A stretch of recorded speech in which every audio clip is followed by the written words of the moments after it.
Hello, my name is Haniisha Muhameed. I'm a goalkeeper, goal shooter, and I do play for the She Cranes. My mum is Babazi Lamlat. My dad's name is Haj Muhammad Kinchibukwe. I come from Bara. I think for me the biggest reason to why I started playing netball was, something to do with my height.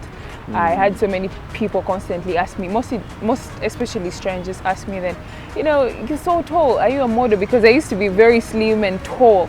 Are you a model? Do you play any sports? And I didn't have answers to these questions. So for some reason, I think I gravitated towards playing netball because it was a girl sport. And I didn't want anything, very physical at that moment. Yeah, and I wanted answers for that question. Yeah. And I got the answers and fell in love with netball. And look at where I am now. I started playing competitive netball when I was around my Form 5, competitive netball. And then from then, it's been competitive till now. I went to Chiwili Secondary School for my high school. And then I went to Uganda Christian University for my, bachelor's. Given the opportunity to be captain, several times, but I had so many responsibilities and I wanted to focus more on my studies as well, much as I wanted to play netball. But when you become a leader for a particular team, then the expectations are high. There's a lot of responsibilities that come with just being a captain. So I didn't want to take on all those responsibilities while I have school. The person that, pushed me to be the very best when it comes to netball is Coach Hamza Katendi. A big shout out to him. He was my biggest motivation to actually start playing netball. I remember him telling me, I'm going to turn you into a best. But I thought he was just joking around. It's very, very difficult in Uganda or the netball community to have coaches that will give you time and attention to learn the basics of netball at a certain age. Yeah. So what happens is that girls in this country start playing netball at a very young age. So they grow up knowing the basics of the sport. So if you're 15 and you just want to learn the basics of the sport, it becomes extremely difficult. So, and that was my story. He gave me his time, he gave me his effort, and I learned all the basics of netball in a short period of time because he paid a lot of attention to me, and I appreciate him so much.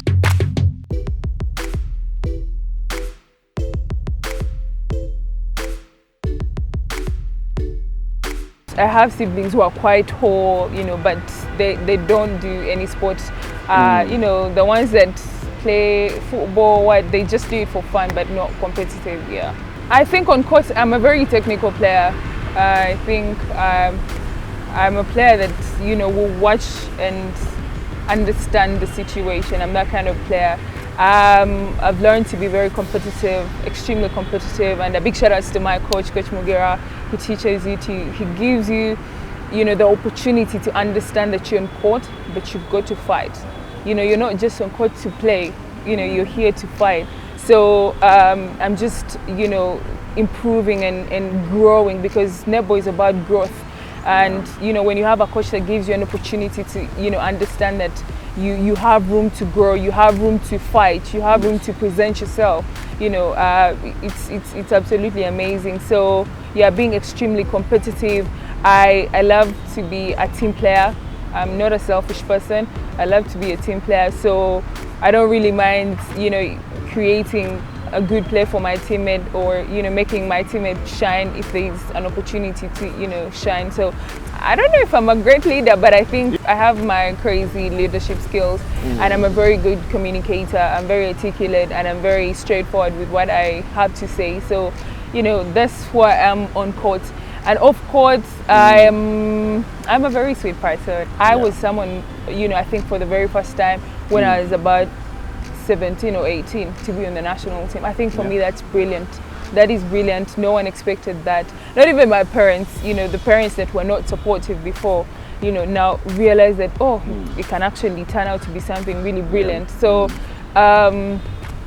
just even being on the national team, representing my country, it means a whole lot.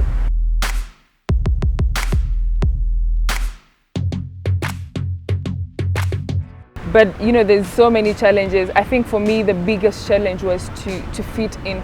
I come from a particular side of the country where not so many people You're are. soft. Not so many people are attached to sport. So people will say, "Oh my God, she's so good. She can do this," but she's this, So what I'm trying to do right now is to try and change the narrative that it doesn't really matter where you come from. It doesn't really matter your home, your family, what side of the country. What matters is what you want to do, and are you passionate about it? And if you're passionate about it, are you going to go for it? Yeah. And if you're going to go for it, are you going to fight for it? I love to read. I really read a lot. But because I've been doing a lot of netball, I lose concentration in reading. So most of the times I listen to audiobooks. I think majority of the times people see me with my AirPods and think I'm listening to music. But most of the times I'm listening to audiobooks because now I'm losing concentration on reading. So I listen to audiobooks a lot.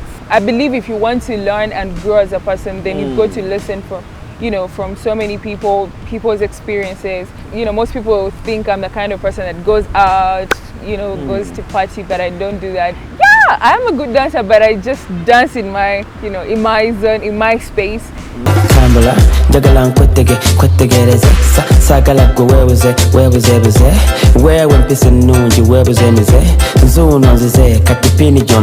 So I love being home. If it's not netball, work or school, I love to be home, just chilling.